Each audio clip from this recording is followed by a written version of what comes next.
घाव बढ़ते ही जा रहे हैं। इन पर शीघ्र अतिशीघ्र जड़ी बूटी लगाना आवश्यक है। तो बताइए वृद्धवर, कहाँ मिलेंगी जड़ी बूटियां?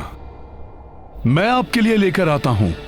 सच वानर श्रेष्ठ, तुम मेरे लिए जड़ी बूटी लाओगे? वहां वहां से प्राप्त होगी जड़ी बूटी।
महाकष्ट है।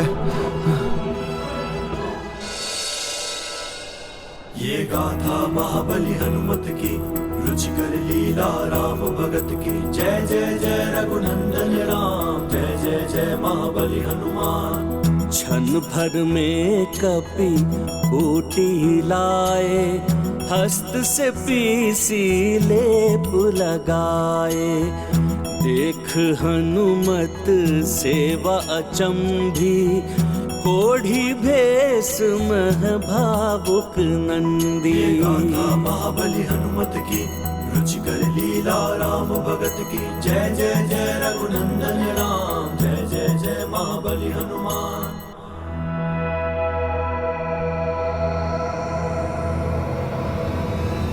बस हनुमान बस।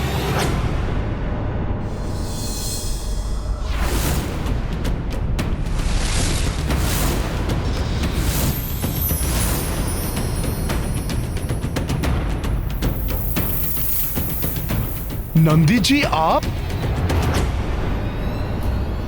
हाँ हनुमान, मैं तुम्हारी परीक्षा ले रहा था कि इतने बड़े युद्ध में विजय प्राप्त करने के पश्चात कहीं तुम्हें अभिमान ने तो नहीं घेर लिया है, परंतु तुम सच्चे सेवक सिद्ध हुए।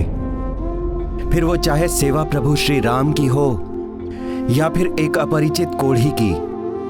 नंदी जी, मैंने तो अपना कर्तव्य निभाया है और आपकी सेवा करके तो मुझे भोले बाबा की सेवा का अवसर भी प्राप्त हो गया, क्योंकि नंदी जी के चरणों में बिना पुष्प एवं जल चढ़ाए कोई शिव जी तक कैसे पहुंच सकता है?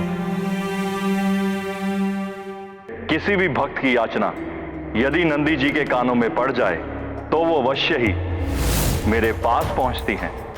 अन्यथा मेरे तप अथवा विश्राम में किसी भी प्रकार का व्यवधान ना आए, इसलिए नंदी मेरे प्रत्येक भक्तों को मेरे समीप नहीं पहुंचने देता।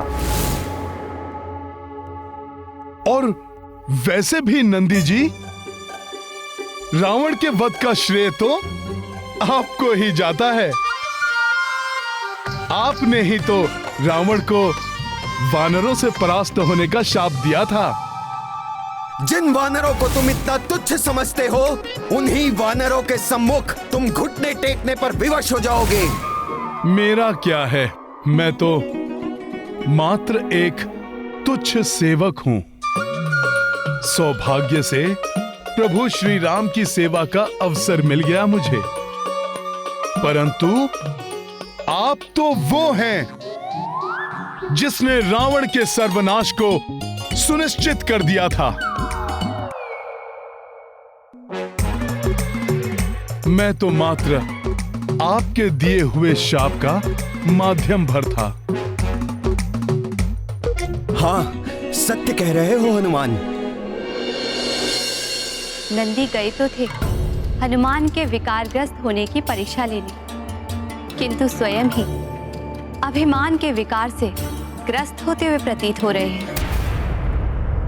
यदि समय रहते विकारग्रस्त होने का आभास हो जाए और प्राणी संभल जाए तो विकारों से बचा जा सकता है। देखते हैं नंदी को इसका आभास होता है या नहीं। अच्छा, तो हनुमान मेरी प्रशंसा करके मुझे ही विकारग्रस्त करने का प्रयास कर रहे हैं। अब देखो मैं कैसे उल्टी धारा बहाता हूँ। अच्छा, आपने तो इतना महान कार्य किया है नंदी जी। बस अब मुझे भोलेनाथ जी से आत्मलिंग प्राप्त करने में मेरी सहायता कर दीजिए आप। अवश्य हनुमान, तुम कदापि चिंता मत करो। मैं तुम्हें स्वयं प्रभु महादेव के पास ले चलता हूँ। चलो। किंतु इस बहरूपिये के साथ प्रभु के इस पवित्र धाम में प्रवेश नहीं करने दूंगा मैं तुम्हें।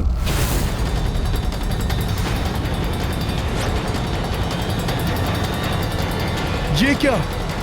यहां भी नंदी जी और वहां भी नंदी जी?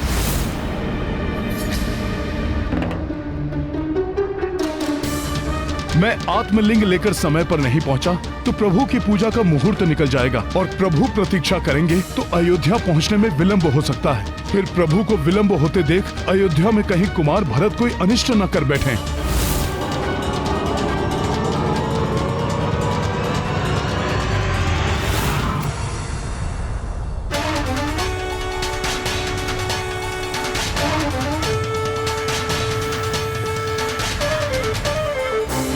मेरा रूप धारण करके मुझे ही बहरूपिया कह रहे हो मायावी? तुम्हारा इतना दुस्साहस! हनुमान, इस मायावी को दंड दो ताकि ये सारी माया भूल जाए। हनुमान, जब से तुम यहां आए हो तब से ये तुम्हारे साथ छल कर रहा है। पहले कोढ़ी बना, फिर मेरा छद्म रूप धारण कर लिया इसने। इसे छोड़ो, मैं तुम्हें प्रभु के पास ले जाऊंगा। छल करने का प्रयास तुम कर रहे हो हनुमान के साथ। इसकी बातों में मत आना हनुमान, कोई मायावी है ये।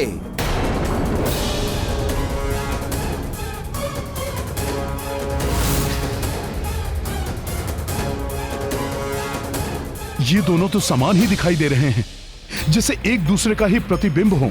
इनमें कौन वास्तविक नंदी है, कौन नहीं, ये ज्ञात ही नहीं हो पा रहा है। तुम हनुमान के कार्य में अनावश्यक रूप से विलंब करा रहे हो। लेकिन क्या करूं मैं, किनकी बात मानूं? आप दोनों तो पूर्णतया एक समान ही दिखाई दे रहे हैं। हनुमान, ये तुम्हारे महत्वपूर्ण कार्य में विलंब कर रहा है। मेरा विश्वास करो, इस छद्म को यहां से दूर कहीं अनंत में फेंक दो। हनुमान, भोलेनाथ तक मैं तुम्हें ले जाऊंगा, किंतु उससे पहले तुम इस बहरूपिये को मेरे सम्मुख से हटा लो। अन्यथा यदि मुझे क्रोध आ गया तो अनर्थ हो जाएगा। मेरे क्रोध से परिचित होना तुम चलिए, सारी सृष्टि को हिलाकर रख दूंगा मैं। हनुमान मेरे क्रोध से भली भांति परिचित है। इनकी बाल अवस्था में क्या हुआ था इन्हें सब स्मरण है।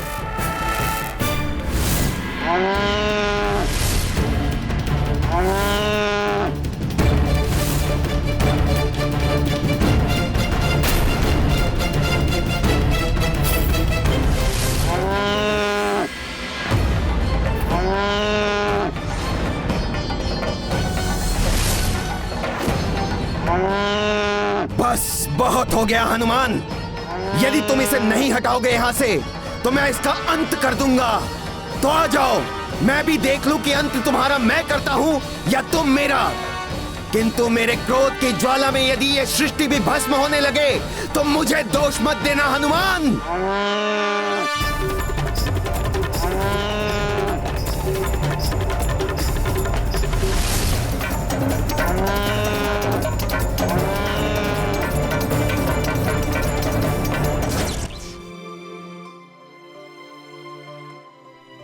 ये दोनों दिखने में तो समान हैं ही, समान रूप से शक्तिवान भी दिखाई दे रहे हैं। यदि वास्तव में दोनों विलग हैं, तो इनके युद्ध से तो सृष्टि में भूचाल आ जाएगा। मुझे शीघ्र ही कुछ करना होगा।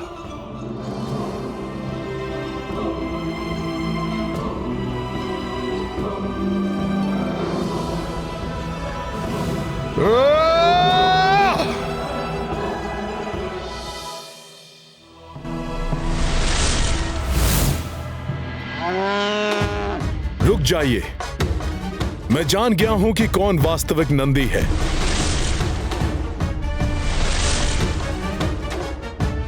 तो ठीक है हनुमान, तो तुम इस छद्म रूपी नंदी को हटा दो मेरे सामने से।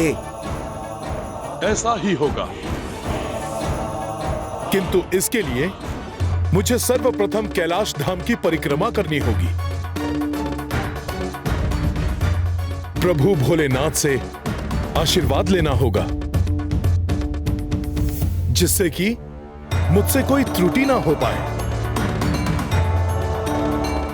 आप दोनों भी मेरे साथ आइए। उचित है हनुमान, चलिए। इस प्रकार नहीं, आपको वचन देना होगा कि आप दोनों मेरे साथ कैलाश की पूरे 3 बार परिक्रमा करेंगे,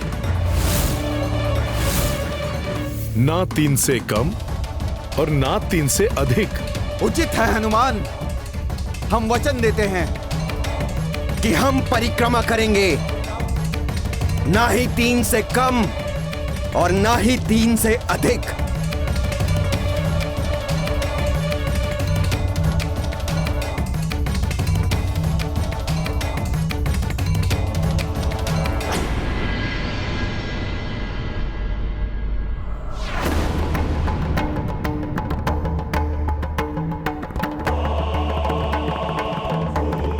ओम तत्पुरुषाय विद्महे महादेवाय धीमहि तनो रुद्रः प्रचोदयात्।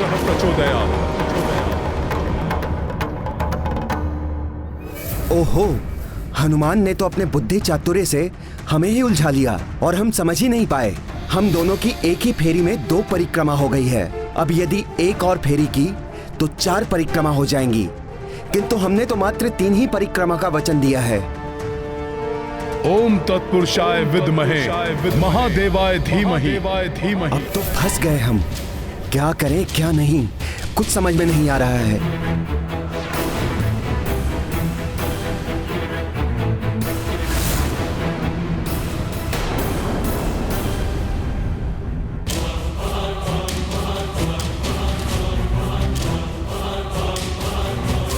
क्या हुआ नंदी जी, आप दोनों रुक क्यों गए? परिक्रमा क्यों नहीं ले रहे हैं?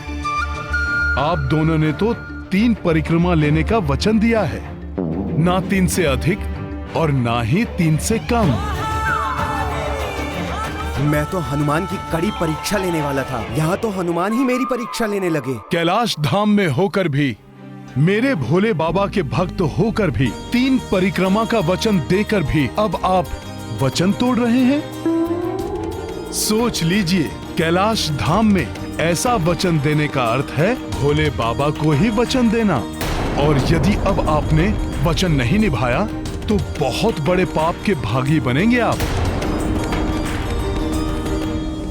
किसी की परीक्षा बार बार नहीं ली जाती, एक बार में ही मनुष्य की पहचान हो जाती है। अब पुनः परीक्षा लेते लेते स्वयं ही परीक्षा का सामना करना पड़ रहा है नंदी को। आशा है नंदी को ये समझ में आ गया होगा कि हनुमान बल में ही नहीं, बुद्धि में भी अतुलित है।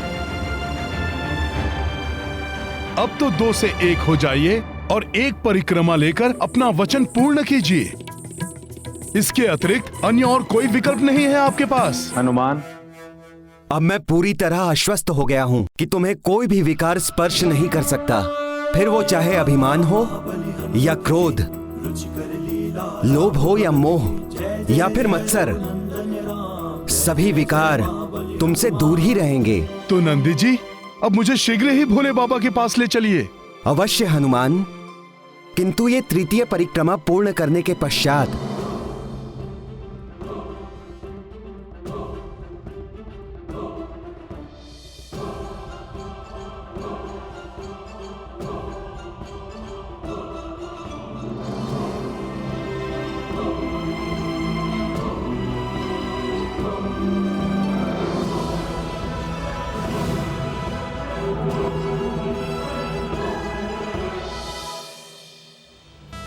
प्रणाम भोले बाबा। प्रणाम माता। कल्याणमस्तु। अब तो तुम्हारी शंका का समाधान हो गया ना नंदी?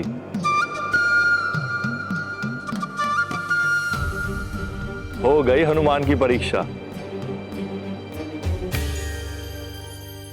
भोले बाबा, जिन प्रभु श्री राम की कृपा से मैं हर एक परीक्षा में सफल रहा, उन्हीं के कार्य हेतु मैं आपके पास आया हूं। मुझे ज्ञात है हनुमान, एवं ये भी जानता हूं कि इसके लिए तुम्हारे पास बहुत ही कम समय शेष है। तो प्रभु, कृपया शीघ्र ही मुझे अपना आत्मलिंग देने की कृपा करें। हनुमान, मेरे आत्मलिंग को प्राप्त करने के लिए बहुत ही कठोर तपस्या करनी पड़ती है।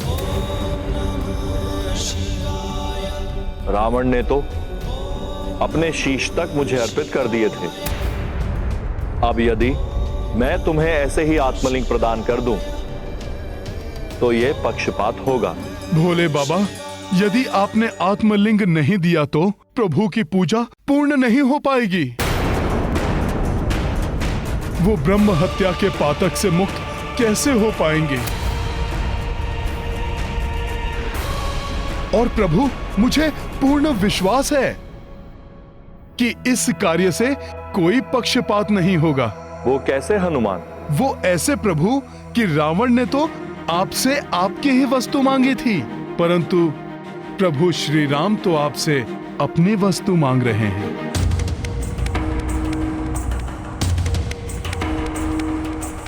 तुम कहना क्या चाहते हो हनुमान?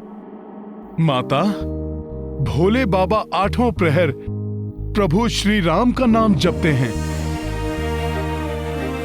अर्थात इनके हृदय में प्रभु श्री राम विराजते हैं, और भोले बाबा का आत्मलिंग इनके हृदय से ही तो उत्पन्न होता है। इस प्रकार तो आत्मलिंग प्रभु श्री राम का ही तो हुआ माता।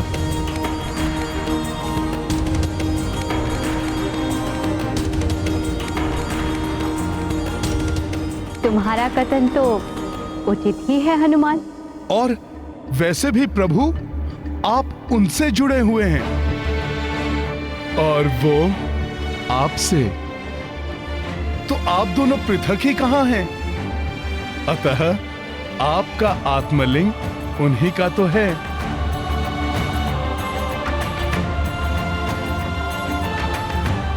बुद्धि, शक्ति, भक्ति एवं विनम्रता में तुम अनुपम हो हनुमान। भक्ति की महिमा को तुमसे अधिक कौन समझ सकता है हनुमान? सच्ची भक्ति भक्त को भगवान से एकाकार कर देती है। तो एक सच्चा भक्त कैलाश धाम से रिक्त हाथ कैसे लौट सकता है? हनुमान अवश्य ही समय रहते लौट आएंगे। तब तक हम पूजा की पूर्ण व्यवस्था कर लेते हैं। प्रभु, मैं हवन सामग्री इत्यादि एकत्रित करता हूँ। मैं और नल पूजा के लिए पुष्प चुनकर ले आएंगे। प्रभु, मैं बेलपत्र एकत्रित करके आता हूँ। ठीक है, आप सब व्यवस्था आरंभ कीजिए।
ये मेरा आत्मलिंग मैं तुम्हें प्रदान करता हूं हनुमान।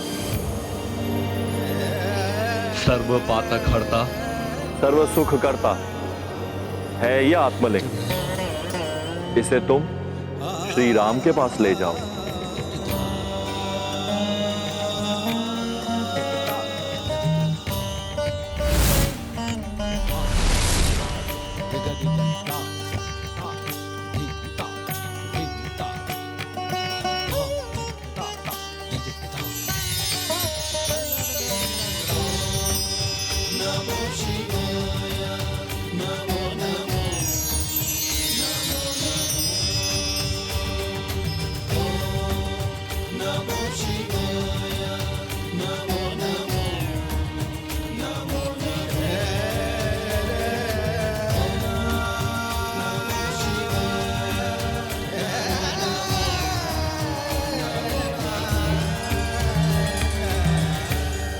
धन्यवाद भोले बाबा। हनुमान, अब तुम्हें आत्मलिंग तो प्राप्त हो गया, किंतु पूजा के लिए सबसे आवश्यक वस्तु बेलपत्र एकत्रित अवश्य कर लेना। बेलपत्र? क्यों माता?